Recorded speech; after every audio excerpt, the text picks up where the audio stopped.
But I've got poems from Gordon Thompson and Joe Sanders. Right. Gordon Thompson sent 2 haiku. Okay. Reflections. The swans bob, mirrored. Do they have cares as they bob? If so, they will pass. And sadder spring. That front garden raked. The snowdrops will not return this year to delight. Lovely. And Very nice. Joe Sanders. Christmas gone viral. Christmas, the year of the virus, I thought would be really disastrous. No friends or relations with obligatory oblations, but hang on, that could be desirous. No frantic foraging for gifts, the frustration of finding none fits. Too much food in our belly, what to watch on the telly, film noir or a bake-off, the rifts. It ended up being us too, with a freedom not known there hitherto. We could be egoistic, the day apocalyptic, but we did what we normally do. Boom, boom. Yes, it's kind of nice limericky quality to that, isn't it? Yes. Now, I'm going to put the lovely Irma on. She probably hit me for saying lovely Irma, but never mind. She's on. Right. Right. The screen is yours. Good evening, everybody. Evening. Evening. Right. My first poem is called Memory of a Childhood. And I've dedicated it to my mother because she had to put up a lot with me when I was a young child. It's called Grown Ups in the Moonlight. Hello, Lorraine. Evening. If everyone could mute, please, until Irma's just starting. Thank you. Right. So this poem is called Grown Ups in the Moonlight. An education stolen from grown-ups talks in the moonlight. On the edge of adult conversations, I sit in the mysteries of grown-ups talk, no butting in, no asking questions. I sit deciphering the codes of village gossip.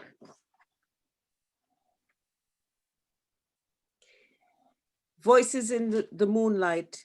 For me, an inquisitive child, is trying to make sense of mystery and magic, hungry for the meaning of drawing the last breath, making plans to find out. I live in hope that breathing sounds will soon come to my ears through the walls of the wattle and daub house. The chances tomorrow when mommy says, "Boops, come go to the shop." She trusts from Mr. Broody. The whole village trusts from Mr. Broody. But I will not be listening. I know where I am going. The list is long. I stand before her, not listening. "Boops, I want ½ pound of sugar, ½ pound of rice, ½ pound of saltfish, ½ pint sweet oil." I am not affected by the droning on and on, nor the fear of forgetting, for I am not listening to her. I know where I am going. All I want is to safely clear the yard, and out of her sight, I'll run and run and run to where last night in the moonlight, she and friends were talking about the old woman and her dying breath. I have no wish to listen to her shopping list. I will dodge the stones when her anger rises. I do not care. I must find out for myself. Can't ask big people questions. I plan to put my ear where she's sick bed is and listen for the dying breath coming through the walls. Must run fast because the big people say she's going home soon. I hear Miss Florrie went home yesterday and they find she body half on the bed, half on the floor. I wonder what they mean. Thank you. Oh, well, who would want a daughter like that? Do you want to explain what you mean about that shopkeeper and your mum? Right. I sort of said, you know, mommy trusts for Mr. Broody. And it's a colloquial way of sort of saying she credit goods. She credit his sort of goods, like the pound of sugar, the rice, everything. And the whole village also credits from Mr. Broody. And I think that's all I've got to explain. I don't know, you know, I could take sort of questions if there's something you didn't understand. I'm willing to sort of expand on the meaning. Okay. Thank you. Right. Yes, ma'am. Yeah, I wanted to know what happened when you got home. Did you remember all the half pound of sugar rice, or did you not? No. I didn't take anything home, so I got licks, as they say. I got licks. So you got licked. Anyway. Licked is a Caribbean word that you don't want to get. You get licks. Brilliant. We have to watch the time a little bit. Do you want to do another one now, or do you want to do No. Okay. Thank you. Okay, thanks everybody. That was lovely. I've just joined you, George. It's Jack. Jack, good evening. Good evening. I'll go on mute now, but I've just joined you. Yeah, thank you for letting us know. Thanks, Jack. Hear you later. You're on the list somewhere here, quite near the top. You're fourth, actually. Okay. After Norman, who is next. Good evening, Norman. Good evening, George. Good evening, everyone. Can you hear me? Yes, that's fine. I'm going to mute now, so it's over to you. Right. Okay. I think we've got, if not existing, retired teachers on the call, haven't we, guys? My wife teaches, and without going into all the gory details, starting last week and this week, she's teaching online to mainly years 3, 4, and 5.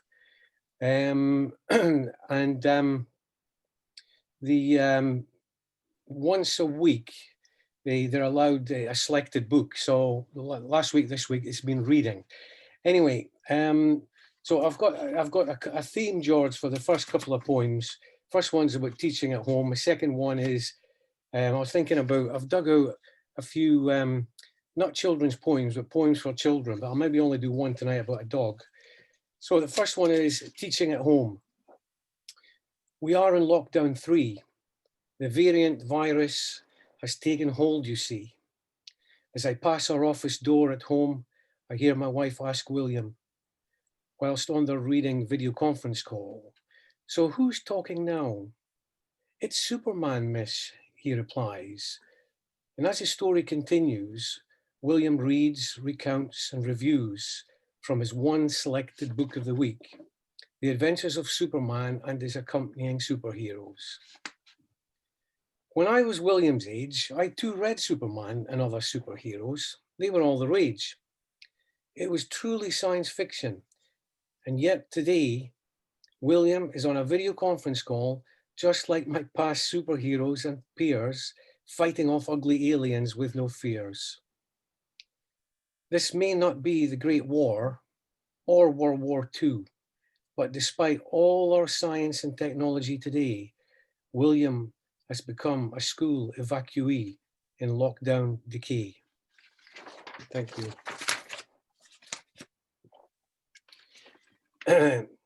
And following this sort of children's theme, this one is about Ollie the dog. After this, George, I've got one about a cat. I don't know if I've got time for that, but I definitely want to read a final one that's, shall we say, dark and thought-provoking, which I've written today. At least I've drafted. So let's do Ollie first. It's lighter. Yeah, can I just say, if you're not going to be here in part 2, Norman, you're very welcome to read another one as well. Okay. Okay, well, I'll do, because it's based on yeah, the children. I'll do Ollie the dog and Ginger the cat, and then I'll do the Okay. dark one. Okay, Ollie, as I walk one Sunday morning across the frosty downs, a surprisingly striking sun magnifies the crisp blue brilliant sky. A few streaming clouds gather like heavenly wispy gowns. A wedge of geese arrive in from the Arctic north and precisionally fly by. Families, couples, and no doubt some lovers walk their dogs, mainly mongrels, I'm pleased to observe, who have found a home with loving owners, which definitely they deserve. Bounding across the grass, on their hunt, with noses hoovered to the ground, on a mission to retrieve, the wolf is still in them, I believe, despite the new domesticated love they have found. One dog in particular catches my attention. I overhear his name is Ollie. A family of 4, I reckon, slowly heading home, with Ollie a few steps ahead and now happy not to roam. His name is called. The ball is thrown. He watches it bounce across the grass, then turns to his masters with a forlorn look. Indeed, it prompts them to say, "You've had enough. Time to go home." Ollie wags his tail and steps on his way, collecting his ball like shot down prey. With a chill in the air and thickening clouds, I make my tracks for home, reminiscing along the winding way of Ollie's obedient yet astute dog's day. Thank you. Okay, I'll do this one. This is ancient, 25, 30 years old. It was written with the children in mind. It's called Ginger. He's a cat. They call me Ginger, Ginger Tom. You'll often find me sitting patiently on top of the rustic garage, next to the railway embankment, surrounded by prickly undergrowth, with flat footballs, empty plastic bottles, and smelly cartons strewn around. Rattling trains speed by regularly, but resolutely I stick to my task. Hunting is my game, even in this drab suburban landscape. But house extensions and tailored gardens have cut off the supply of vigorous vermin. I reminisce of the days in the long grass when I stalked and pounced on my prey, just like the big cats, my wild cousins. Later, as the 1720 clunks by through the cold autumnal dusk, another stakeout draws to a chilly close. So I make my way back home to a warm supper and I stretch out by the fire. Good old Ginger. Excellent. Okay. Do you want to do your more sinister one now, Norman? Yes. Okay, It's they're not lovely so much poems, by sinister. the way. Great stuff. It's not, yeah, not as much sinister, but it's definitely darker and it's thought-provoking. Right, this is a draft because I only did it, I wrote it today, although the actual title and the subject matter was in my mind before Christmas. It's called Flowers and Ribbons. It is a raw morning with a canopy of mist rising ever so slowly, like condensation off a cooling kettle. We walk past an empty playground where only the ghostly cries of children are to be heard in our minds. The woodland is asleep. All nature hibernates. It is a time to plan for the future, to contemplate the past. The past that has hung flowers and ribbons, tied to a nondescript tree in memory of a lost soul who chose this place of all to meet their end. The end of troubled times, an escape perhaps, a selfish act, some would say. We cannot and should not judge. For sometimes life can bloom radiantly, then wither in the undergrowth, ceremoniously settled and at peace at last. 3 superb poems there, Norman. Thank you, and very well read as well. Lovely Excellent. Thank imagery, you. lovely imagery, Norman. Very good. Wonderful, Thank you. wonderful. Jack, I can't see you, but can I hear you? Jack? Jack, are you with us? There, you can hear me now, I I hope. can hear you. That's fine. Yes. I don't know why you can't see me. I can see you. Well, okay. Well, maybe my screen's not big enough. Possibly. I'm going to scroll. Other Start- people might be able. Others might be able to see you. Start video. Stop video. No, the video's on. It should be working. But, Okay. Well, it doesn't really matter. At least we can hear you, Jack. I think you can. Yes. Good.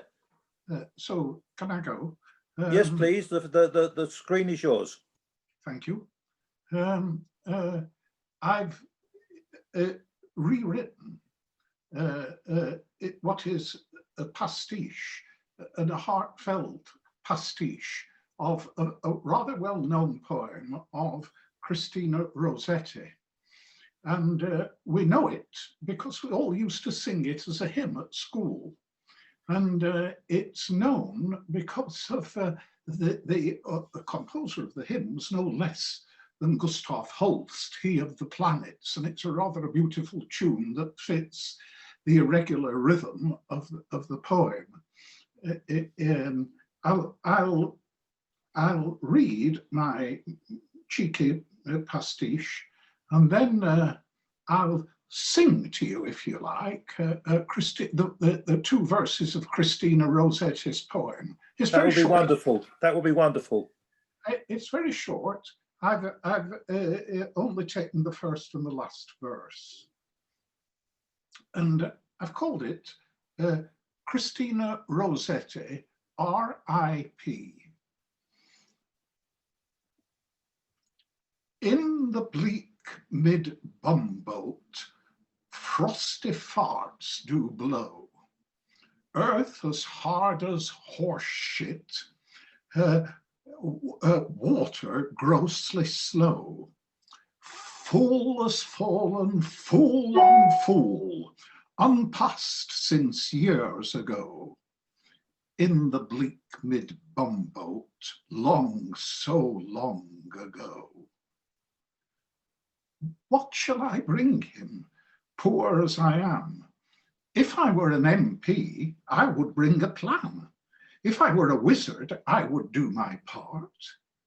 Bring on the blizzard to cure the bugger's fart. Now, Wonderful. here's the great Christina combined with Gustav Holst in that wonderful tune. In the bleak midwinter, frosty winds do blow.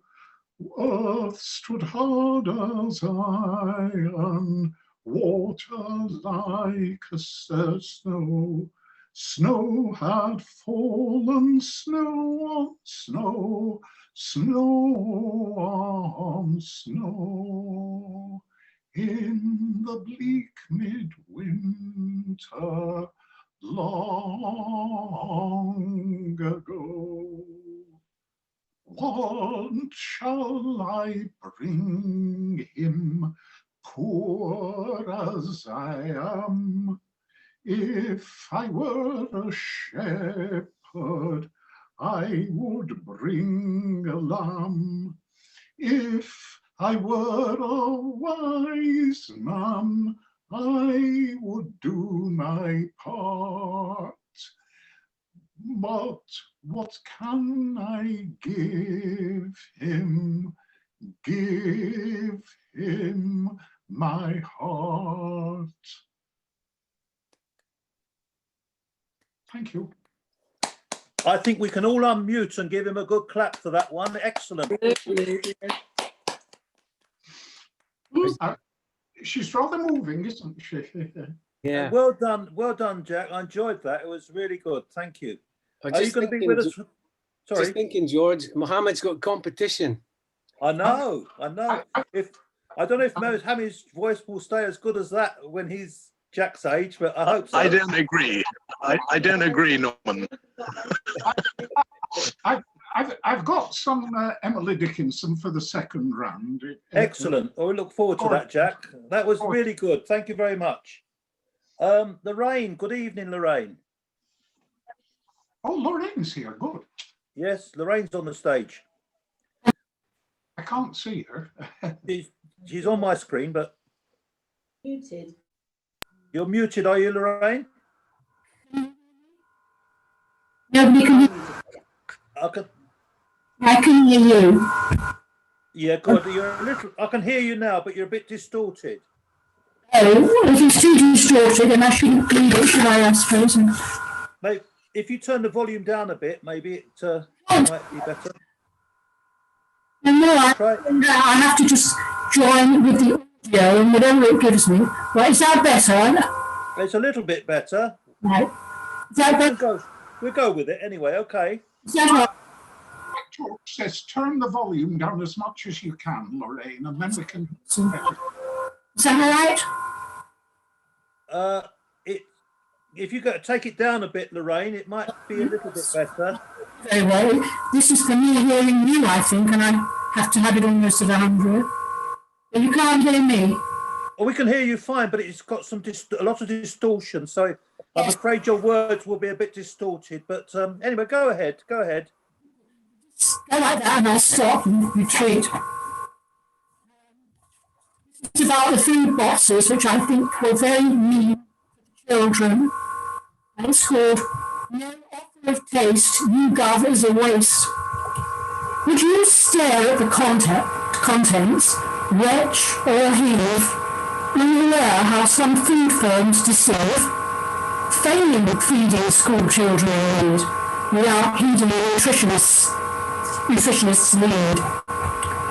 No one expected Veuve Clicquot or Dom Perignon and caviar, or even a few green olives stuffed with red peppers in a jar. And the company could have added some divine Ferrero Rocher chocs, but adding a few classic sweetmeats would give YouGov and the MD some shocks. Who'd be drawn to a coarse cardboard box full of tawdry, unpalatable stuff that some greedy businesses bluff? The remains of some old dog's dinner off thrown in a pig's trough, and making it last for 5 days for lunch would be more than enough. Those wondrous and widespread food parcels were devised by underhand deals through ministers and their close contacts who only went out for their meals. No one cared, no one sampled, no one saw what went in, but a few plucky parents videoed what was meant for anyone's bin. So that was the end of that one. That's what I do for the boxes. Should I read my next one now, or is it giving you it? Yeah, that will be fine, Lorraine. Well said, by the way. That needs to be said about those school meals. Disgusting. This is Anyway, butter wouldn't melt in their mouths, because I think everybody watching what's happening in Washington is like Schadenfreude, you know. They've got the germ, but we haven't. We'll sit and watch what happens to Trump, because I think every country has had a dilemma like that. So I called this butter wouldn't melt in their mouths. Let's go. Most of the globe knows it was a precedent, as half of the US loathes their president. Schadenfreude has arrived. The whole world sits smug. Merkel, wise, knows her nation well, remembering how Nazis were so prone to mug during Nuremberg run their timely death knell. Anarchy is not new. The United States knew how they fought the IWW as the Great War Armistice, at the Great War Armistice Day parade, when some of each side died in the raid. Roll back 2 centuries, to year 1856, and try and fix on the savage Senate. Charles Sumner thrashed for anti-slavery politics, yet Congress feared no cry of incriminate. And Britannia was certainly less of a saint. The blueprint of Tiananmen Square. The Hussars slew at Peterloo, with injuries sprawled everywhere. Lord Liverpool and Lord Sidmouth, agreeing to launch such a storm, saw a whole decade of horrors fade, yet the UK still seeking the norm. So that's what I think of what's happening in Washington. Every country has a shame in the background. Not only does all this in Washington appeared terrible. It happened everywhere, all over the place, at all different times. So that's my contribution for the first half, anyhow. Thank you very much, Lorraine. Two wonderful political poems. It's a shame the sound quality wasn't better, but we can work on that in future. I'd like to hear them again in future, because they're very good. Thank you. You're welcome. Now, I'm going to disturb the order a little bit, Alan. I'm going to put John Greatrix on in front of you. John and I have agreed that during the tea break, I'm going to give you John's email details and his mobile phone number. So if you want to get a pen during the tea break and you're interested in joining John's little theatre production around, Crystal Palace and Joseph Paxton, you'll have an opportunity of taking the details. But in the meantime, John's going to just read us one of his poems. You're on, John. Thank you very much. In fact, what I'd like to do is read a couple of little poems from my little booklet, Pick Me Up for 50p, the latest works of JMG. And this was first publicly read in the Crown and Greyhound pub in 1978, but I have slightly updated them. And these are two cautionary nursery rhymes. The first one is this one, two cautionary nursery rhymes. First one, Jack and Jill went up the hill and found a well of oil. The owners didn't wish to fight, agreed to share the spoil. Our hero looked insulted, broke into a laugh. The owners tried to compromise and offered him a half. Jack spoke loud like a soldier proud. I've come to take the lot. Any peasant here object? One did. He had him shot. So Jack was crowned the hilltop king and Jill his queen in splendor.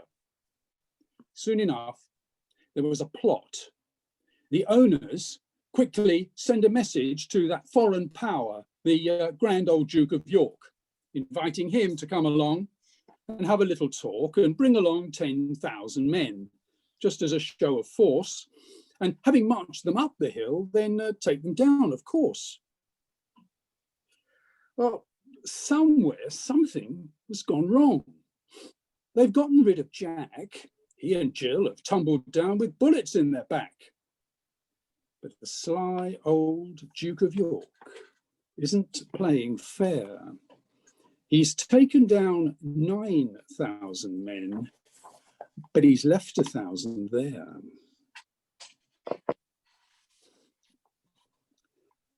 And the second one, Grumpy Trumpy sat on his wall.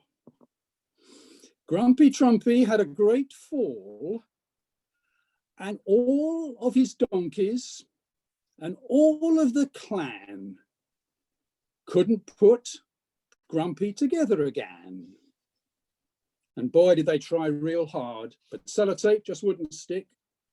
Cell grafting made the crack up worse. And when they drew his attention to the other eggs still sitting pretty on the wall, Humpty reckoned he was in such a mess he couldn't do anything about it. Poor old me, I am in a bad way. I wonder who can help me now. I'll wait and see. And do you know what happened? No one came. Now, he reckoned sooner or later one of two things would happen. A flying egg cup would land and get him back in shape, or the old chicken that had laid him would take him back into the nest.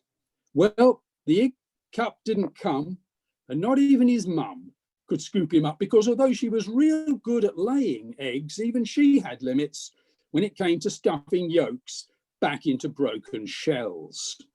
He was a hopeless case, splat at the bottom of the wall, exposed and rather raw. Finally, it was agreed by the donkeys and the men, the only practical thing, however pleasant, unpleasant, would be to scrape up his remains and slop him into a frying pan. Can't leave him there, he's a hazard to pedestrians. Sets a bad example to the kids. He's starting to pong. Next day, along came the execution squad. Humpy opened his eyes just enough to see a group of them preparing a big fire. What a nice idea, he thought. It's getting a bit cold. How thoughtful they are. Just then, one of the executioners had an idea, walked quickly up to him and said, "This is your last chance, Hump Babe." And do you know what happened? Grumpy Trumpy took one long look in the big black pan, grew a brand new shell and ran. Isn't it consoling when fairy tales have happy endings? A whole new spin on nursery rhymes. Thank you, John. Let's hope he doesn't run in future, but we'll. Right, Alan. Good evening. You're on stage, Alan. Good evening. I've got a couple here. This was one where we did the first and last lines. So it's called A Loving Embrace. An empty room, a broken clock face. The dust had settled and time stood still. Bright carpet squares laid where furniture once stood. Dark shadows framed spaces where pictures had hung. Now shards of light pierced the gaps in curtains. Disturbed motes of dust ascended the beams. It had been a while since this room had been used. His mind travelled back to his youth. He had played cowboys and Indians in this room and fought great battles around the furniture. From the comfort of the settee, he had watched the moon landing, and much to his mum's disgust, Monty Python. She had never liked it. There had been great parties here on Saturday nights, and they had drinks here before he got married. They laughed and joked and ate dinner off their laps as a special treat at Christmas. He could still taste his mum's cakes and smell stale tobacco. After his mum passed away, there was no more tea and cake. His dad had only sat here in the evening to watch television, and now he was gone too. Now it was just an empty room full of memories with a loving embrace. Thank you. Very good. And Very good. Another one?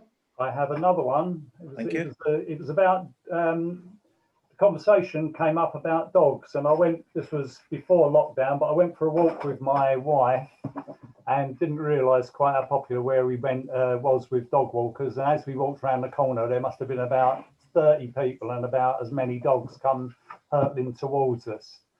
So I've called this Walkies. Here they come, round the corner in the woods, tongues wagging and big smiles on their faces. Some sensitive, others aloof and easily distracted, looking for all sorts of places.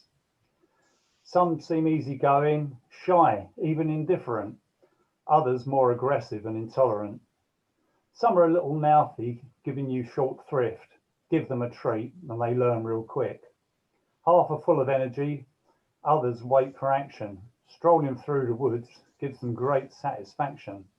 Suddenly distracted by a new sight, they dwell. Taking all the path is something they do well. They need lots of exercise and mental stimulation. Some hold their noses high above their station. Some are stranger friendly whilst whining and chewing. Others independent, sensitive and drooling. Another likes to vocalize by barking and growling. Others doe-eyed, ears alert, head down or howling. Some have long legs, some have short. Some are whiners, others moaners. But I do find it uncanny how often dogs are like their owners. Some good observations there, Alan, as usual. Thank you very much. Wonderful. Sue, have you got any of your beautiful poems for us, please?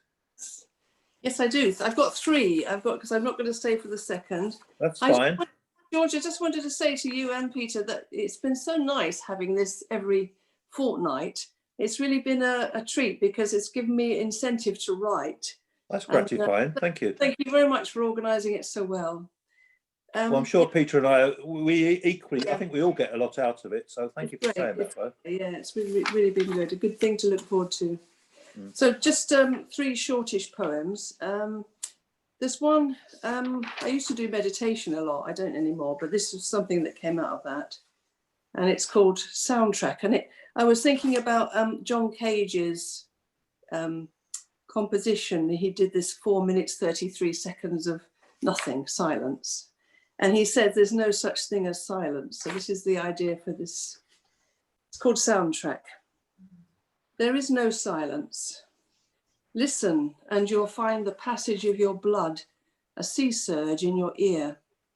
Although there's harmony, the separate parts all fit. No discord here. The mill race simmers, dark run freshness fringed with green. The summer grass is insect busy. Some ecstatic wheeling bird cuts morning neatly with its song.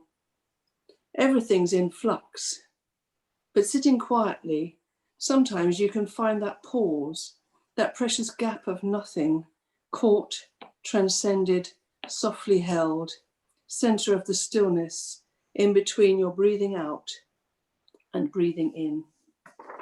That's that one. I'll do it this way. My sister is one of these people who's one of the very fragile, shielded ones. She's had 2 kidney transplants, and now she's on her second one. So she hasn't been out or done anything, and it's been terrible for her. And it's really affecting her mentally. So I wrote this poem for her. She's a really keen gardener, but obviously now it's winter, she can't really do much. So it's called Evergreen. Ghost in your own garden, falling down between the cracks, close wrapped, tight staked, shut in for winter. Yet you dream of freedom blazing, unmasked, vibrant summer gold, of scratching at the tilth with ungloved hands, of standing out in rain, not coming in till dark. These are small things to crave. You're sorting seeds at midnight, powerful amulets against the cold. And to end on a bit more of a positive note, now that we've got the thought of the vaccine, possibly, I've called this one Pomegranate. Everything now is stained with hope, the juice of possibility, ripe pomegranate blush. New mornings open while we hold our breath, vermilion on our far horizon. Even rain delights me now, soft amber jazz percussion. How do I live with all this sudden brilliance? I stay awake all night, longing for the salt, the everyday enchantment. Thank you. Sue, you are so gifted, and thank you for that. They're beautiful, beautiful poems as usual. No, I love your poetry. I think a lot of us do, actually. Oh, thank you. That's lovely. Yeah, thank you. Yeah. Mohammed, good evening, sir. How are you? Good evening. How are you? All right. Good. You're on now. You're on the stage. Okay, great. January, sick and tired, you've been hanging on me. You make me sad with your eyes. You're telling me lies. Don't go, don't go, January. Don't be cold, don't be angry to me. You make me sad, come and see. Oh, January, don't go, don't go.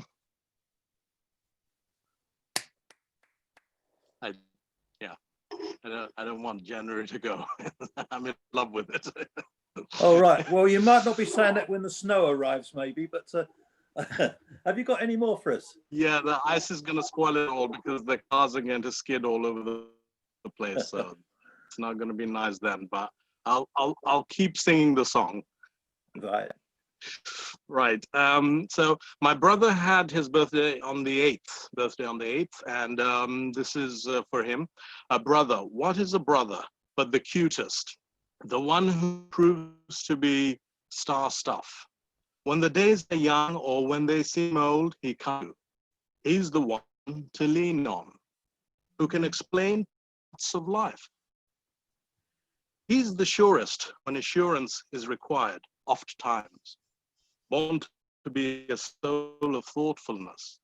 He marks existence with fireworks. Okay, so I'm just going to finish off with a stab at making fun of our honorable leader. I would like to unleash my power, you know. So okay, so this is Man Overboard. There's man overboard. Into the cold sea he goes, and there he flaps about to be rescued from sharks and drowned. Man overboard is the shout. He take it up. He can't join in. He's with the fishes. The sea makes up its mind to swim whole. There's fear in his eyes and a fish in his mouth. The cold sea feels colder. Man overboard. He used to be a Tory before becoming talkative, tipsy, and self-destructive. Some see him catching a throne rope, hoping he comes out of the ice water a better person.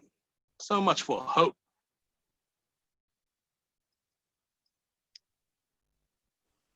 Thank you, Mohammed. Another shade politically, getting a little bit political tonight, all of us, aren't we? I'm going to get political later on, but probably in a different. I thank the NHS. I thank you, George, and I thank the NHS. They've done a wonderful job. Right, thank you, Mohammed. You should be on the stage with You're your welcome. imitations. We don't have Ruth, No, do we? I can't see Ruth on the screen anywhere. No, so we're going to go straight over to John Sefton. Good evening, John. Hi there. Hi, George. Hi. Okay, so this is a poem, a narrative poem called Café Noir, and a bit of background information. I'm a member of the Camden Poetry Group, and we're keeping going using Zoom. And we have a challenge to write a poem with certain words, and the words involved are twisted, glass, pardon, grass, secret, vision, round, and lurid. So this is what I wrote with those words. So it's Café Noir. Hidden away in the cafe, but with clear vision through the glass, she quietly sipped her lemongrass tea. Tucking into her round of hummus sandwiches, she watched without surprise as her husband entered her best friend's bungalow over the road, and the bedroom curtains were promptly closed. There'd be no pardoning their affair, their secrets, the twisted, lurid truth. After half an hour, she strolled across the road and tapped on the bedroom window. Having fun in there, she asked. That's that one. And the other, Thank you, John. Thank you, John. I love that one. The other challenge that we had was to write a poem with the title 5 Easy Pieces. And I wrote a poem based on the film, which is about a very talented pianist played by Jack Nicholson, who actually works on an oil rig. And he can't decide in his life whether he wants to be an oil rig worker or a pianist. But eventually he goes up to the far north to Washington State to see his family because his father's dying. But he falls out with everybody. He falls out with his family and his girlfriend and his and their friends. And the poem is based on the end of the film, where he and his girlfriend pull into a filling station, and she goes to get some coffee from a diner. But she's pregnant. I should have added that. But what he does is he sees there's a huge rig, big truck heading north, probably towards Canada, Alaska. And he says to the driver, I'd like a ride in your rig. And the indication is that he's heading north and he's probably going to commit suicide. Okay, so it's a very short poem. I've kept the title, 5 Easy Pieces.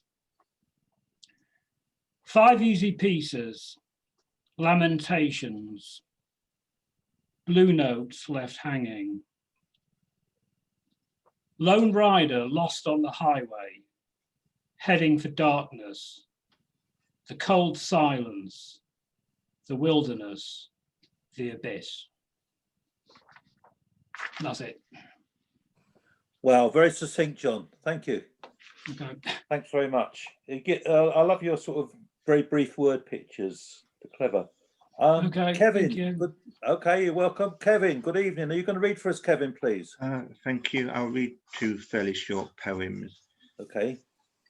In memory of a bench replete with flowers in winter's wood, hours incomplete, marked by a stone clock with lost hands. We go into the unknown wood, but perhaps a bench may stand to commemorate those who, of a late winter afternoon, think on nature's passing bloom. And another one I simply called An Obsession with Clocks, a confession about my obsession with clocks, their ticks and tocks, but all obsessions eventually stop.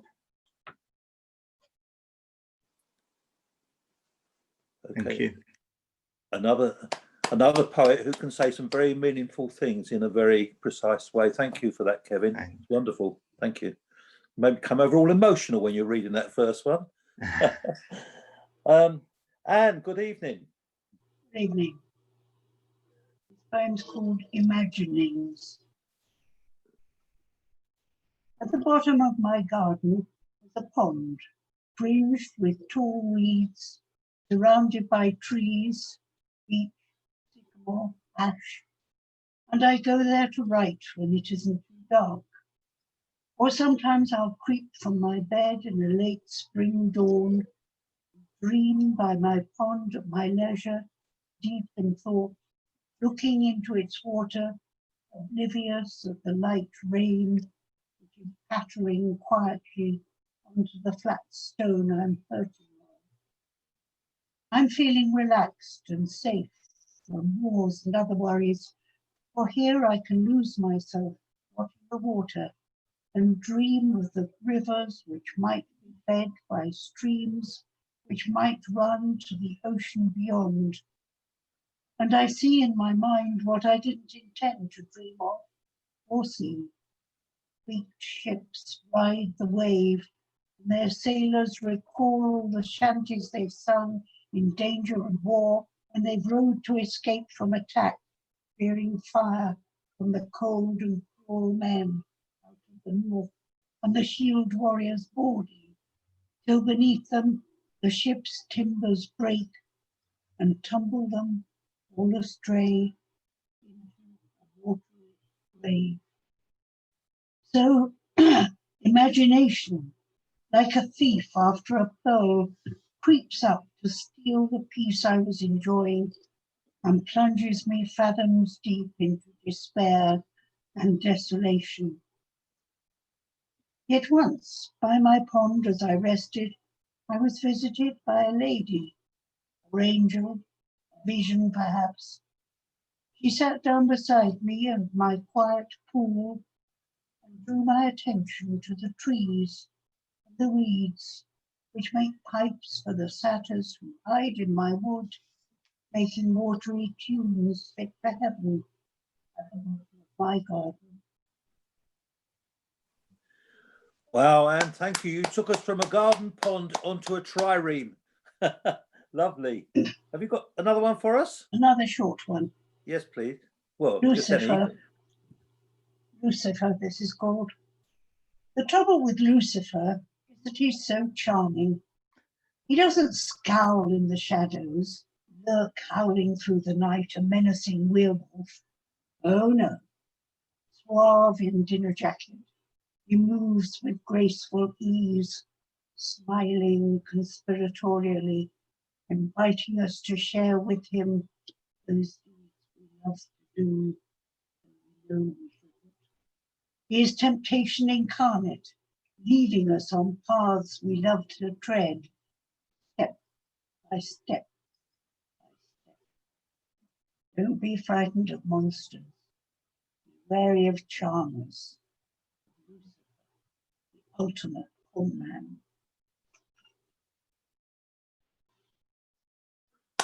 Thank you, Anne. Thank you for the warning about, you know, Yeah, deceit and cruelty coming in a very charming way sometimes. Thank you. Who's laughing? Someone laughing? Me. Oh, you. All right. Okay. Jim, good evening. Where's Jim gone? Yeah, sorry. Yeah, sorry, top right-hand corner. Yeah. Hi, Jim. Can you hear me? Yes, fine. Lovely. This first one's called Birth of a Clown. One bright morning, he was no longer an outcast in his own eyes, no longer a candidate for the much coveted male sensitivity prize, no longer a crushed flower of impeccable angst. The vacuum that had once been his soul now possessed a shape and purpose. A custard pie sense of certitude flowed through his veins. And from the outer reaches of heaven, hosts pipe up the trouser leg hosannas, called out his name. He felt armor-clad and burnished, red-nosed but merciless, a sword-wielding samurai of infinite but healing jest, no longer the victim of confusion, but the avowed enemy of every form of self-delusion. One bright morning, he was no longer dressed in black and traumatized by life, but able to laugh at and with himself and become his own best friend, guided by tribal voices crying from afar, "Unite our contradictions, O clown, and show us what we really are." Very good. And this one is called Bachelor Pad. "My place is a little untidy," he said as they entered, and in point of fact, his room had not cleansed or rearranged itself as he might have hoped. The territorial war between maggots and cockroaches had not been revoked, and spiders still roamed the off-white reaches of a once pristine ceiling. And behind and beneath the rancid sink were traces of potato peelings, and there, in the overflowing bin, pregnant flies had discovered a fitting place to lay their eggs in. He turned and winced. "It's not too good, I must confess." His new girlfriend frowned. "I've seen worse," she said, and then undressed. When I actually read this once in performance, a lady in the audience said, "She must have had low standards." Desperate. Are you any more for us, Jim, or are you going to see us in part two? Part two. Okay, thank you very much. As usual, you bring a smile to almost everyone's face, I would imagine, apart from the lady who thought he had low standards. Now, where are we? I wonder, Peter, could we turn off the recording for a little while for the YouTube purposes? Thank you.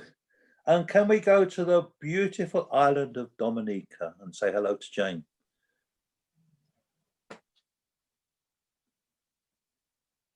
You need to unmute, Jane. Hi. Are you very cold? Yes, I'm asking- afraid so. I'm afraid so. You're good. Oh, I'm so sorry. But the spring is coming. The spring is coming. I've got two poems. This one's called To the Unknown Biker.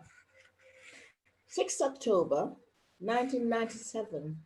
Dear editor, if you could spare the space for these few lines, I would be ever so grateful. Somewhere out there is a biker. Who he is, I'll never know. Be he mod or be he bike rocker, I would like to name him Hero. I have kept this bit of paper, which he left upon my car, to remind me of his good deed and the fact that he was there. My plea for help was tentative, as spluttering my car went dead. But he rose to the occasion, helped me push then took control. Safely parked, I walked away to a phone and the AA. But on my return, oh no, stuck to my windscreen. Phew, not the dreaded ticket, but a cardboard shield in wobbly capitals emblazoned, broken down, gone for help. I could have wept from sheer relief and the thoughtfulness of the man, whoever and wherever he may be. Would you please say a big thank you for me? Yours faithfully, Jane Ugrell, Littleton Road, London E10 5NQ. That was a real story. If that man knows about, I would love to say thank you in person. A real gentleman, yeah. And this one is in Wanstead Park. Notice, I don't know what it's like in your park, whether it is compared. What's the name of your park again? I wrote it down and forgot. What's the park you've got? It was Wandle Park. Wandle Park, yes. So I don't know if it reminds you of Wandle Park. But anyway, we would go walking and this notice up there saying no swimming. And if you're swimming now in January, if you're walking and you see that notice, that's what came to me. There will be no bathing, no boating, no swimming, nor fishing in the shoulder of Mutton Pond. Dip your toes if you want to, catch a swan if you can, but please, no bathing, no boating, no swimming, no fishing in the shoulder of Mutton Pond. For hours on end, you can stand and stare, stroke a goose if you dare, but be warned, there must be no bathing, no boating, no swimming, no fishing in the shoulder of Mutton Pond.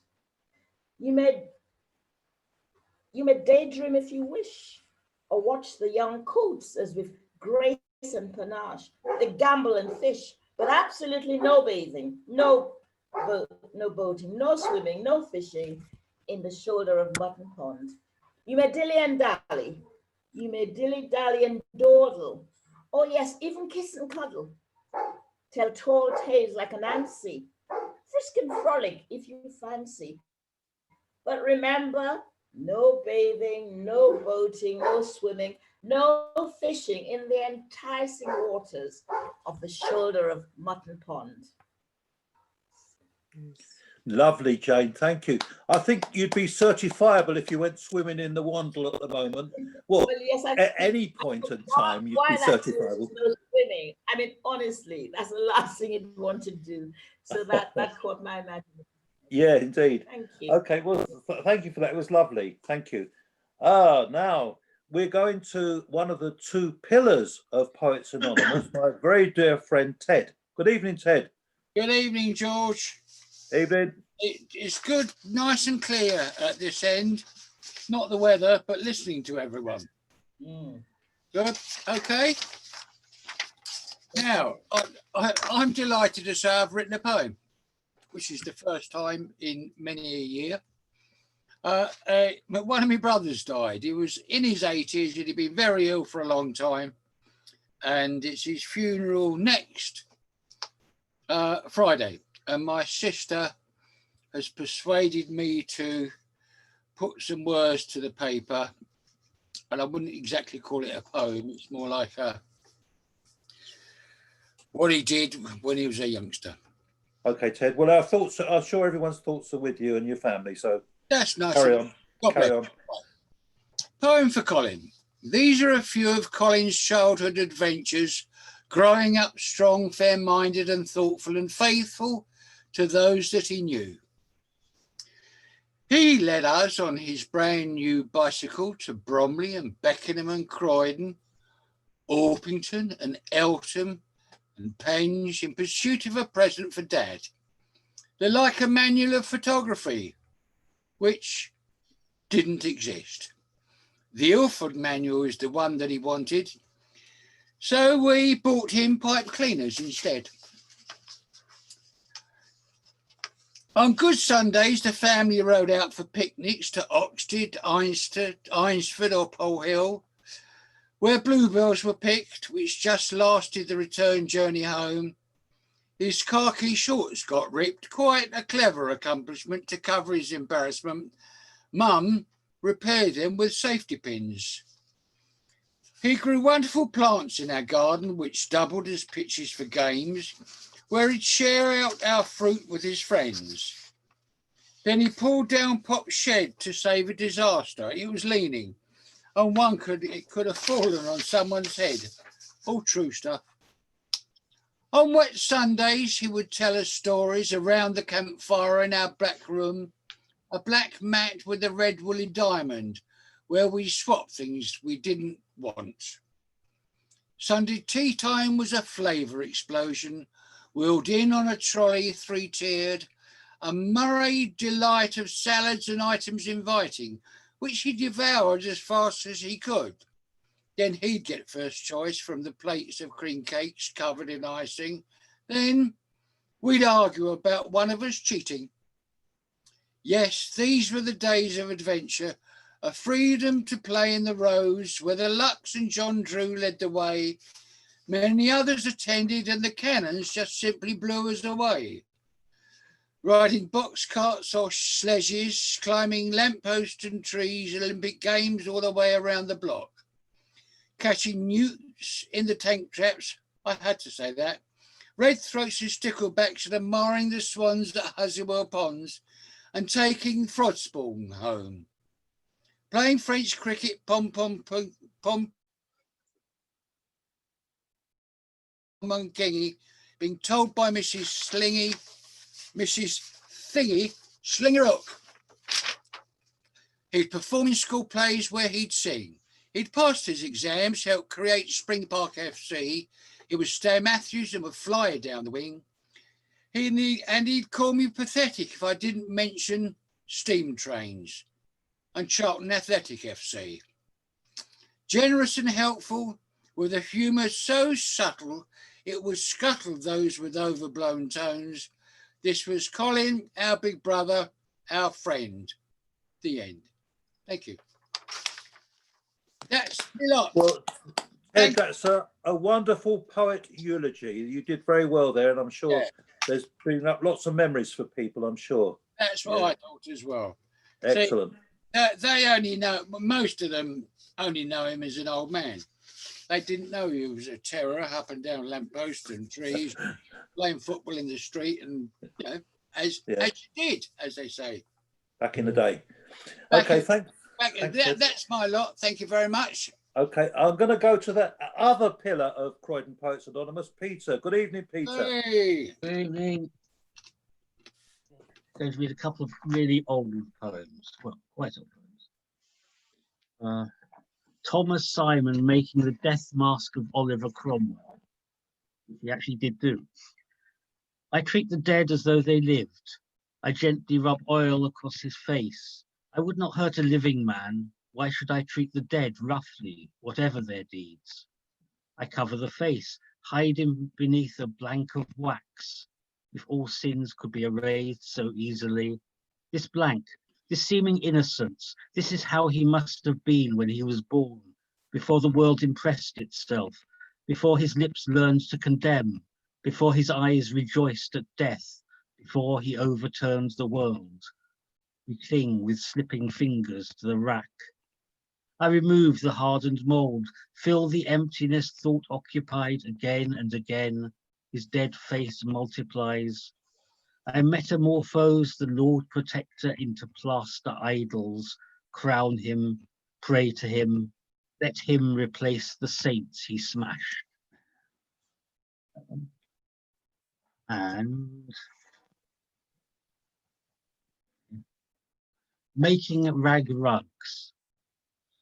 Coming in from the garden, the room is dark, the shutters closed, light levers itself in through cracks, coming into the ripping of cloth, and she is sitting in the corner, hands at the throat of an old shirt, tearing it strip by strip, adding each strip to a twisted pile.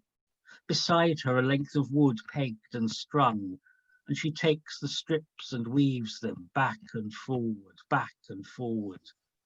In a strange music of colour, something is becoming another. They might be old poems, but they're very good ones, Peter. Thank you very much. Thank you. Thank you. I enjoyed listening to those. Okay, well, this is one I've just done as a tribute to a friend across the water who's got a very funny haircut and he's going to get his P45 in 5 days' time. Thank goodness. And this is about an event that happened on Epiphany, the first day of Epiphany, the 6th of January. And it's called Epiphany of Infamy. The rejected one spewed out his hurt, and zombies marched to act out his vengeance on pristine lawns in a tide of red caps and placards screaming supremacy and hate, and the white sepulchre collapsed. Red cells outnumbered white, the infection took hold, corrupting the body of good men and women seeking shelter behind desks and in basements. What was healthy in the system, overwhelmed by disease, and in the unease of broken dreams and windows, the world held its breath for decency to surface above the corpses. The corpse master general blessed them for their mayhem, instructing their return to the graves of their pale enclaves, to fulminate in discontent, until their master bids them to rise at the next imagined slight. O home of the free, what just happened to thee? There we are. Cup of tea time. Very good. Very good, George. I'm putting Irma on now. Righto, baby.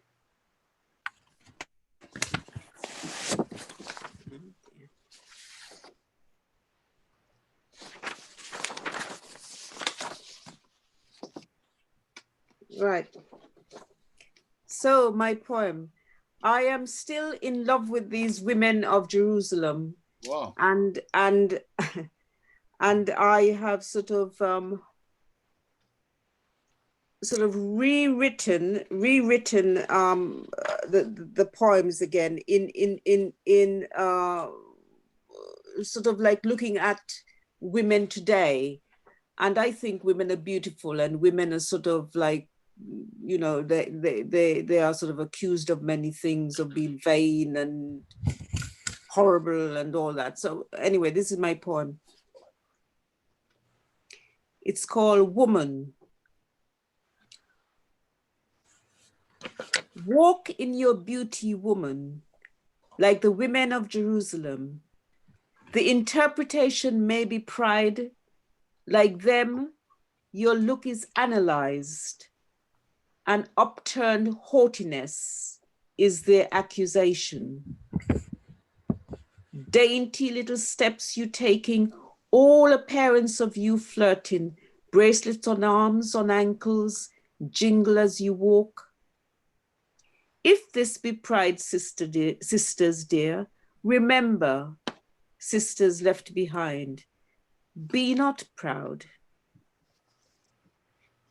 Sisters, wear your silk robes and veils with womanly pride. Wear garments most revealing, even a gold ring in your nose. But be not be proud. Let no airs and graces make dull your sisters as you walk in beauty. Thank you. Hey, you another one for us, Irma, or is that it? Okay, that's it. Right. Now, Ted. Good evening, Ted. Good evening, Lord George. Jack, we're going to put Ted in front of you, so if that's okay with you. Right. Ted, you're on. Thank you, Jack. Right, here we go. Rant number 6 from a million years ago, called They've Honed a Secret Satellite on Me. How do they know I'm in conversation, giving work concentration, or driving a car? It's freezing cold, I'm covered in clothes. I get madder and madder on top of a ladder. A pocket starts ringing and I can't stop it in the shop by the till, paying the bill, hands full of parcels and coins. There's a ringing around my loins. Who told them my mobile number? They're having a laugh. I'm in the bath. The postman knocks, but he's round the block when I get there. Can they see me assailing the stairs, wet and bare, wrapped in a towel, straight from the toilet, faced in a frown, trousers down, then they cut off the call, or I'm lumbered. Sorry, wrong number. How do they know I'm home? Who gave my number to overseas voices who give me choices of discounted miles in foreign isles to survey the likes of banks and bikes from here to Vietnam? Are they inferior to offers from Nigeria? And do I really care? How did my number get there? It's a tip-off, I'm sure, when I've walked out and locked the front door, relieved and starting to sing, and inside my landline rings. Yes. True, isn't it? That's a very good rant, Ted. We like that one. Can you let me have a rant on recycling? Yes, please. Another rant. Okay. Rant number 7. It took all day to load the skip, some stuff put aside for passers-by. The iron neatly down one end for the scrap man to stop him rummaging and messing up the load. The shelf went pretty quickly, followed by the chair, exchanged for another, and I thought it quite unfair. Ours was faded wicker, theirs a stained revolving office affair. The roof rack went, followed by the books. I knew someone would take them if I opened up the box. A nice bloke asked about the bike. Would it clean up?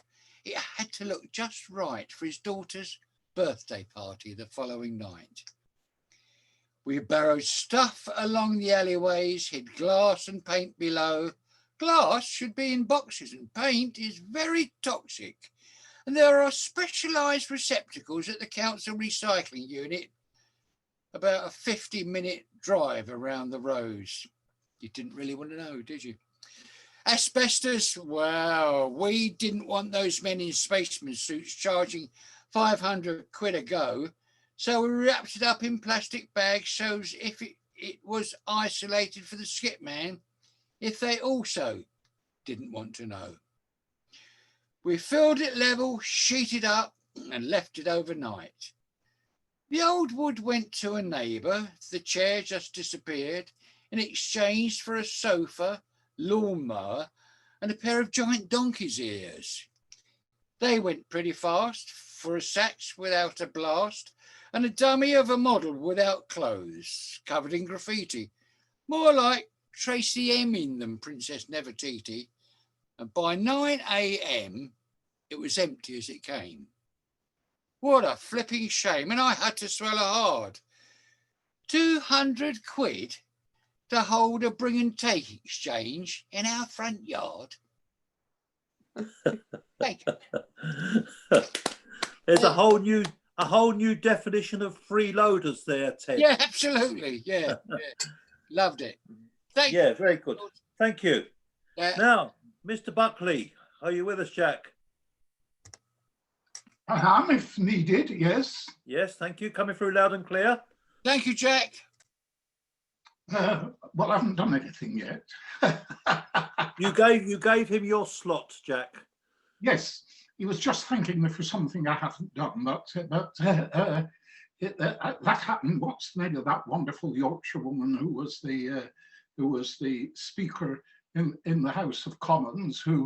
She was speaking pro-Europe outside Parliament, Betty Boothroyd. And there were thousands had come out to greet her. And as she stood up onto the platform, the thousands all burst into applause. She put her hand up right hand up like a traffic policeman and said, "What are you doing? I haven't said anything yet." Wonderful. Yeah? Can you hear me? I shall call you Betty from now onwards. That would be an honour.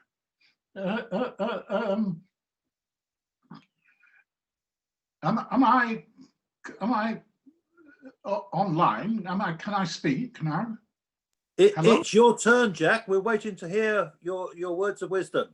Yes, you heard the little episode about Betty Boothroyd. Indeed. Here are some little jewels and they're so short and brief. If you blink, you'll miss them. This is Saint Emily of Dickinson fame, and they're these tiny little poems. I can sit with a glass of wine and read a line and ponder on it for a night, because each line contains, it's like the sonnets of John Donne or Shakespeare or a Keats ode. They're so profound and so wonderful. They've kind of got a never-ending content. Sorry, I'm rattling on too much as always, but here's one. Now these titles were given by somebody else, but the title of this one, I'll mention it, but I usually don't. It's called Triumphant. Who never lost or unprepared a coronet to find? Who never thirsted flagons and cooling tamarind? Who never climbed the weary league, can such a foot explore the purple territories on Pizarro's shore? How many legions overcome, the emperor will say? How many colors taken on Revolution Day? How many bullets bearest, the royal scar hast thou? Angels right promoted on this soldier's bow. Very classical, Jack. Thank you. Got another one for us? Another one is called, it's got the heading Compensation. For each ecstatic instant, we must an anguish pay in keen and quivering ratio to that ecstasy. For each beloved hour, sharp pittances of years, bitter contested farthings, and coffers heaped with tears. That's very nice, Jack. Thank you. That's all. Yeah, well done. Thanks very much. We enjoyed those. Now, who have we got next? Lorraine, have you any more for us, please? With the sound adjusted, please, or Lorraine. Is she there? Yeah. She's there. I think she's muted at the moment. Yeah. We'd be delighted to have her unmuted if she can adjust herself. Lorraine's getting her work. I think I can see Lorraine's in the motion there. We can't hear you, Lorraine. Still can't hear you. Still can't hear you. You're muted. Oh, no, I don't want Yes, yeah, but the sound is very loud. But anyway, carry on. Do your best, Lorraine. That'd be great. Grandfather, who I keep in the hall, I don't know if you can see him. He died when he was 46 in 1922, so I never met him. But I think I have read this before. It is Ditching the Tsar. Though I see you each morn, I don't know you at all. I peer deep in your eyes, trying to analyze, as I walk down my hall, and you gaze from my wall. I don't need to recall to know you at all, your 5 sons' inherited height. And I think you're exquisite, a pin-up exhibit, you'll always be my lodestar light. Your eyes would have flashed as you dared and dashed. I don't blame you for ditching the Tsar. Who wants conscription for 25 years to Siberia, where memory of home disappears, and it's rare to return from so far? I'd wept if I'd watched from the pain of despair, if my son had to flee to find safety somewhere. But how did you go? In what is what I want to know. Did you lay low in sweat, then in heavy disguise, make your move at midnight, dodging Mogul's spies? From your photo, I see you're not short of a finger. If you cut one off, they would let you malinger. Instead of starving and stumbling through snow, escaping the call-up by passing Moscow, while you're framed, hung in state, halfway up the wall, and when I behold you, I'm always in thrall. If you hadn't escaped, I'd not be here at all, is what you're telling me, strung up high in my hall. So, that was my grand dilemma. And then just the last one, that I've also read before somewhere. Oh, I don't know, hang on. Ah, yes, I think I read this before. You've rehearsed it before. Lockdown 1 was just to rehearse. You read all the rules verse by verse, and you're still making sure you've 10 miles of railroad, nervous such inconveniences might take a southern toll. Not all restrictions make positive sense, though Chris Whitty has faith and tries not to look dense. Lockdown 1 was just to rehearse, and the stage scientists, real show could be worse. Lockdown 2 will see the curtains separate. Now you'll be on stage acting out your fate, hoping you're not next to disintegrate, aware the critics think it's all too late. But they say sometimes left, don't despair. You've watched how well your banana thongs fare. Hooked up, perpendicular, flying free in the air, and you've procured the right scissors to cut your own hair. Though the gilt-edged solution is treading with care, keep tracked and tested anytime, anywhere, and make sure you'll avoid any slight hint of trouble. Place yourself number 4 in the 6-person bubble. See, that's how I look at it. Actually, I've got a phone call just before we started, and I'm going to have my vaccination in Beckenham Beacon Hospital tomorrow at 3 o'clock, 3:04. My first vaccination. So well done, Lorraine. I hope it all goes well. I'm afraid the sound system doesn't do justice to your poems. That's the problem. But we got much bits of it, but it was very difficult. Sorry about that, everybody. Well, it's not your fault. It's just the system, I think. There's something that needs. If you could know any technical person, maybe they could look at it for you. I think Anyway. she'll have to. I think Lorraine will have to buy an external microphone to plug in, because I had that problem with my laptop. Right. And so I just plug in external mic. Yes. Did you catch that, Lorraine? Oh, well, she's disappeared. Oh dear. I hope I haven't upset her. I'll email her anyway. Thank you. Thanks, Peter, for that advice. John, are you around, please? Computer says yes. Great. Now, away you go. When the other John was talking, John north of the river, and he was talking about Camden and things like that. Can somebody tell me, please, whose 200th anniversary it is this year? Which poet? Time up.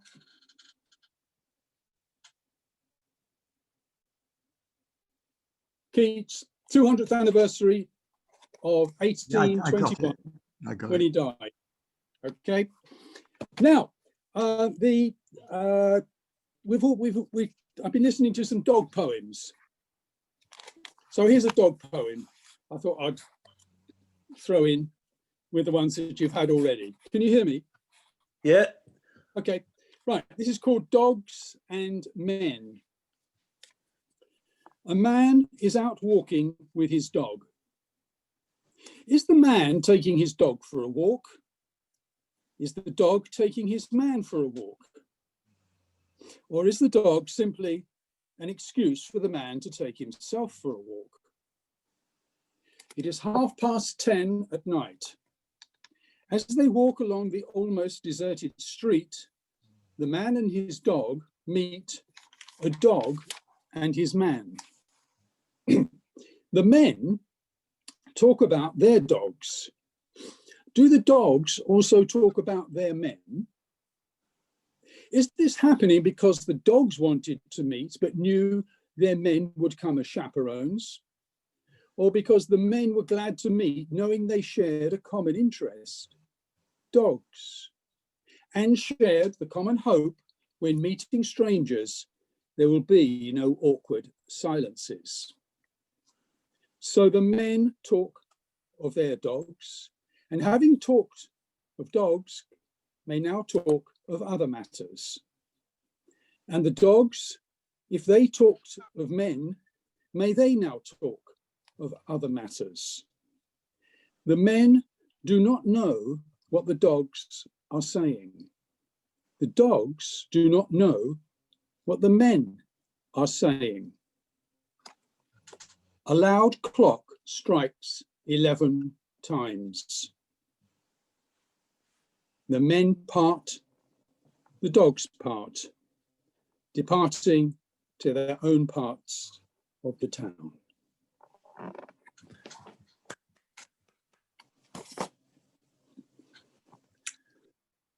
Thank you. Right, thank you, John.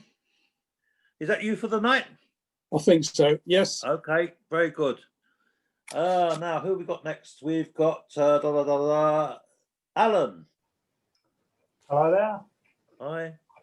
Talking of anniversaries, my wife surprised me a couple of days ago when she told me that it was the anniversary of the debut of Led Zeppelin's first album. So I've got a couple of haikus on music. The first one is 1968. So many classic albums. Won't get that these days. And the second, Led Zepp's first album, 52 years old today. Where has the time gone? Thank you. I have another one. This is sort of a bit of a COVID diary related one, which I started off by keeping notes, and now it's formed into a diary because it's gone on so long. But this is called Bleak, after a walk the other morning. The bright colours of summer are long gone. The tarmac deep black with the rain. The white bark of silver birch flake as twigs and branches sway in the breeze. Curtains drawn and shutters closed. Houses shored up against the pandemic. Puddles reflections splashed as trucks and vans rumble close. The trades and buses now the only forms of transport. It was a city closed to all normality and watered with despair. And I've got one more, another short one, if that's okay. Yeah. This one was a challenge by Ari Destiny. It's called A Clan of Worms. Convulsed, repulsed, they coiled and roiled. Live they writhe, then slither hither. Twist and turn this humble worm to slip and slop, moving sluggish and thuggish. They compost all my garden rubbish. Dug into my veggie plot to further writhe, sliver, slip and slop. Probing then to recoil, they aerate my garden soil. Freedom found deep in the loam, they twist and knot in their new home. Thank you. Very good. We should have a Worm Appreciation Society after that one, Alan. Very good. Alan and I have something in common. As we belong to this little separate group of poets, and we set each other different words to include in a poem, and we see what we can make of it. It's interesting. It's very interesting. It's fun as well. It is fun. Yeah, it's like doing a jigsaw puzzle. Yeah. And you don't know where the poem's going to take you, because the words aren't in your command. So the poem shapes its own direction. Now, Mohammed, can we hear some more from you, please? Yes. I'm going to be all Beatley in the second half. So, must fix the fence by the acre plot. 2 young foxes have been nosing around. The lambs and the chickens won't feel safe until it's done. I must dig a drain by the carrot patch. The whole crop boils if it gets too damp. And where will we be with an empty store? When winter comes, when winter will worn our toes, to stay indoors. When summer's gone, we'll fly away and find the sun when winter comes. So Thank then you. it's Paul. Yeah, you're welcome. So then my poem, Paul Music. Paul Music. Maybe Weller, maybe Simon Macca, really. Saw him in 86. Things were pocker. 84, say. That's about art. Expression, tune, melody, lyrics. I want music of emotions, movement, rock and roll. Theory, said the rockers. Pop went the cork. Magically. Songs, nay. And two magpies. Paul music keeps me going. Picasso piece like Boo to War. Okay, then switch to George. Switch to George, shall I? To love within and without you. Hating gluttons, talk side of me and you. Switch to the light shining inside, liking a poor little girl. Thinking of my sweet Lord, I really want to see. Reminiscing of a time we were fapping wah wah, that all you need is love. But all I've got is a photograph, and I realize you're not coming back anymore. Peace and love. Thank you. We got again, we had a bit of a sound quality problem there, Mohammed, but we got most of the lyrics. Okay. All right. Okay, Okay. great. But maybe if you play it back on YouTube, you'll see what the problem is. I think it's something to do with the mic again. Okay. I thought he was using a wah-wah pedal myself. Wah wah, yes. But you know, it was quite interesting because I picked up on, you know, My Sweet Lord and All You Need Is Love. There's a lot of lyrics in there. Well done. Now, Anne. Good evening again, Anne. Thank you. Okay. Whoops. Are you muted, Anne? No, I've just No? unmuted. Very good. Suddenly, the clock started going backwards, although the day proceeded forwards normally. And though at first it was amusing, on the second day, time twitched our skirts, towing us backwards through a changing landscape, our lives unrolling in reverse. So now exam results were published before we took the exams. Our honeymoons took place before the weddings, and these preceded the engagements. Sinister to think our funerals. But we'll have to get Jim to do it next time round, first Friday of the month. First time round, yeah, okay. Next time round, we'll have to do it because it's a wonderful poem. It's very clever. Thanks, Jim. It's fantastic. My pleasure reading it out. Yeah, well, I enjoyed it, and I think we all did actually. Now we're going to have Paul on now. Could we take the recording off? In fact, Cheers, George. I don't know if you're worried about copyright or something. Hardly. No. Anyway, we're back on recording now. So, and can we hear from Jane, please?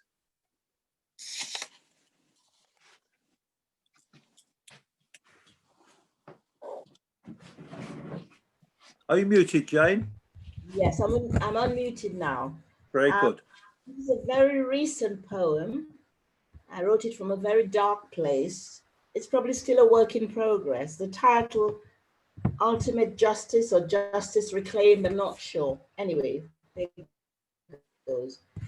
Within those whitewashed walls lie murky secrets, conceived in shadows, far from the light of day. Within those whitewashed walls drift bruising memories, unforgettable, the sort which never fade away. Within those whitewashed walls are skeletons, were once proud beating hearts, reduced to dust, forced like hyperactive ghosts to dance on empty graves. Within those whitewashed walls, speechless tongues attempt to spit out what they know with no more success than ocean waves condemned to only ebb and flow. Within those whitewashed walls, the weak, like muffled winds, groan in their despair with no means of escape. Weep from the indelible pain of rape and pillage, suffer without redress as they rail against the injustice of it all. Within those whitewashed walls, the feeble, squashed and underfoot, have had their moaning silenced with unwelcome draughts of bitter gall. No sense in squirming, no mercy given, absolutely none at all. But outside those whitewashed walls, one day, the bones of both the mighty and the meek will lie together, undistinguishable. And from outside those whitewashed walls, that day, the millionaire from her gilded perch, the beggar from his pavement bed, will be ferried by Charon with equal vigor and indifference across the river Styx and into the gloomy halls of Hades and oblivion for all eternity. Great poem, Jane. We love that, and it's good to hear words like whitewash used in a pejorative way, because usually the word black is used pejoratively. So well done with that one. Yeah. And again, it's a nice Greek theme as well. So make up for what we missed with Jim's recording. The times, it's just the times now, this COVID and everything, really from a Yeah. dark place, literally, yeah. Yeah. Do you have another one for us? No, I'll leave it at that. Thank you. Yeah. Okay. Well, thanks a lot, Jane. It's lovely. Love your poems. Yeah. Which brings us neatly round to Peter. Hello. Hello. Going to read a poem by W.B. Yeats. When you are old. When you are old and grey and full of sleep and nodding by the fire, take down this book and slowly read and dream of the soft look your eyes had once and of their shadows deep. How many loved your moments of glad grace and loved your beauty with love false or true? But one man loved the pilgrim soul in you and loved the sorrows of your changing face.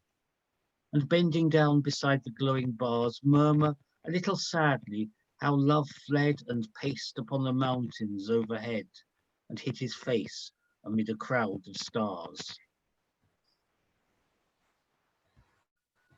And I just read, an Irish airman foresees his death. I know that I shall meet my fate somewhere among the clouds above. Those that I fight, I do not hate. Those that I guard, I do not love. My country is Kiltartan Cross. My countrymen Kiltartan's poor. No likely end could bring them loss or leave them happier than before. Nor law nor duty bade me fight, nor public men nor cheering crowds. A lonely impulse of delight drove to this tumult in the clouds. I balanced all, brought all to mind. The years to come seemed waste of breath the years behind, in balance with this life, this death. Wow, I can't really follow that very easily. Yes. John here, can I ask a question from about Yeats? When he says how love fled towards the end, what's he talking about? Is he's talking about a girlfriend that he had once and they're no longer in love, or what it seems, I don't see why love should flee at that point when they're old, they've known each other for many, many years, and they could still be in love, right? You know, I don't understand what he's on about. Or perhaps he's looking forward to a time when you are old and grey, so perhaps they're young and love has fled, and he's just looking forward to a time to the future when she will get this book down and think of the love that has fled. Yes, that's true. Yeah, oh, right. Possible. Yeah, of course. Yes, he's not writing to an old person, he's writing to a younger person. Yes. Oh, thank you very much. Okay, it's a bit late now, so I think we can wind up now. But thanks, Come on, everybody. George, read your poem. You want my poem? Yes, please. Okay. George, Well, again, George, this is all right.